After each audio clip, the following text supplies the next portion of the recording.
விண்டோஸ்ல Python local server எப்படி run பண்றதுன்னு சொல்லி பார்க்கலாம். ஸோ அதுக்கு வந்து நம்ம சிஎம்டி கமாண்ட் ப்ராம்ப்ட் ஓப்பன் பண்ணிக்கலாம்.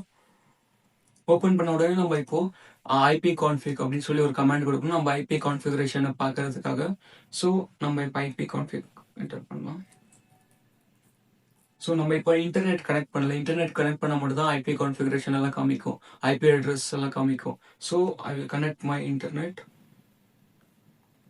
ஸோ இப்போ பாருங்க ஐபி கான்ஃபிக். ஸோ இப்போ பாருங்க இங்க வந்துட்டு IPv4 அட்ரஸ் நம்மளுக்கு வந்திருக்கு. இதுதான் நம்மளோட ஐபி அட்ரஸ். இந்த ஐபி அட்ரஸ் யூஸ் பண்ணி தான் நம்ம இப்போ ஹோஸ்ட் பண்ண போறோம். இப்போ எப்படின்னா இந்த பர்டிகுலர் பைத்தான் சர்வர் ஹோஸ்ட் பண்றதுக்கு உங்கள்கிட்ட பைத்தான் ஆல்ரெடி இன்பில்ட் இன்ஸ்டால் ஆயிருக்கணும். So Python -m space http.server space 80 கொடுத்து என்டர் கொடுக்கணும். என்டர் கொடுத்த உடனே நம்மளுக்கு இப்போ பர்மிஷன் கேட்குது. பர்மிஷனுக்கு நான் இப்போ அலோ கொடுக்குறேன்.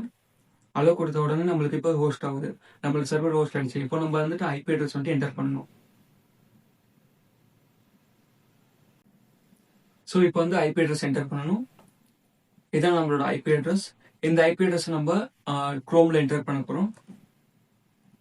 பாருங்க இப்போ நம்ம ஓப்பன் பண்ணோம்னா நம்மளோட ஃபைல்ல இருக்கிற எல்லா டேட்டாஸும் இதுல காமிக்கும். ஏன் காமிக்குது அப்படின்னு சொல்லி பாத்தீங்கன்னா நம்ம கொடுக்கும் போதே நம்ம அலோ அப்படின்னு சொல்லி ஒரு பர்மிஷன் கொடுத்தோம். அதனால நம்மளுக்கு எல்லா ஃபைலும் காமிக்குது. இது மூலமா நம்ம டவுன்லோட் பண்ணிக்கலாம் எந்த ஃபைல் ஆகும். இப்போ பாருங்க டவுன்லோட் ஆயிடுச்சு. இந்த பைத்தான் சர்வர் எப்படி ஸ்டாப் பண்ணணும்னா Ctrl+C அப்படின்னு என்டர் கொடுத்தீங்கன்னா கமெண்ட் ப்ராம்ப்ட்ல இது ஆட்டோமேட்டிக்கா ஸ்டாப் ஆயிடும். நீங்க இந்த ஐபி அட்ரஸ் சர்ச் பண்ணீங்கன்னா ஒரு டேட்டாவும் காமிக்காது.